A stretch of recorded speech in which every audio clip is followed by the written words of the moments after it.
กองประชุมเปิดกว้างครบคณะบริหารงานพรรคร่วมกับองค์การปกครองเมืองจันทบุรีครั้งที่11สมัยที่6ได้จัดขึ้นอยู่ที่สโมสรเมืองจันทบุรีในวันที่14มีนาที่ผ่านมา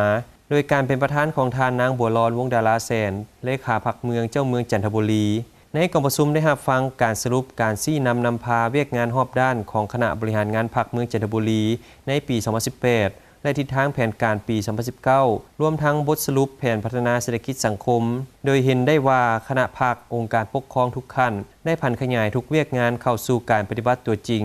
เฮ็ดให้การจัดตั้งปฏิบัติมีผลสำเร็จหลายด้านเป็นต้นการพัฒนาเศรษฐกิจสังคมได้ดำเนินตามแผนก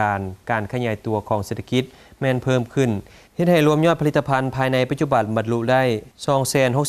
268,470 ตื้อกีบการคุ้มครองรายรับรายจ่ายแม่นไปตามระบบและถูกต้องตามระเบียบกฎหมายได้นำพาคุ้มครองในการรักษาวัฒนธรรมของชาติของเผ่าเป็นอย่างดีปรากฏการณ์ย่อท่อที่เกิดขึ้นก็ได้รับการแก้ไขโดยพื้นฐาน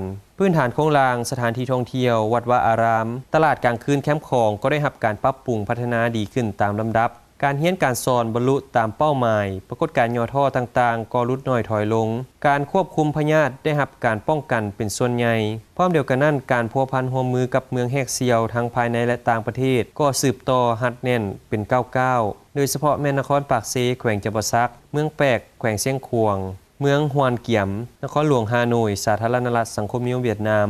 และเมืองซาวหยางนครหลวงปักกิ่งสาธารณรัฐประชาชนจีนไม่ได้รับมากผลที่ดีในปี2019แม้จะสืบต่อนำพาการจัดตั้งปฏิบัติมติกองประชุมองค์คณะพรรคองค์การปกครองเมืองจันทบุรีติดพันกับ18คาดหมาย6โครงการบุกทะลุของนครวิจันทร์ให้สำเร็จตามคาดหมายที่วางไว้โดยเฉพาะแม่นสู่ซนเฮ็ดให้เศรษฐกิจของเมืองขยายตัวอย่างต่อเนื่องรับประกันให้ของเขตวัฒนธรรมสังคมมีการพัฒนาปรากฏการณ์ย่อท่อลดลงเทื่อละก้าวปรับปรุงการบริหารการบริการให้มีความว่องไวรวมทั้งเวียกงานอื่นๆให้บรรลุผลสำเร็จเนใส่สร้างเมืองจันทบุรีให้เป็นเมืองน่าอยู่มีความสงบเป็นระเบียบเรียบร้อยมีความสามัคคีปองดองและเห็นให้ชีวิตการเป็นอยู่ของประชาชนมีการพัฒนาดีขึ้น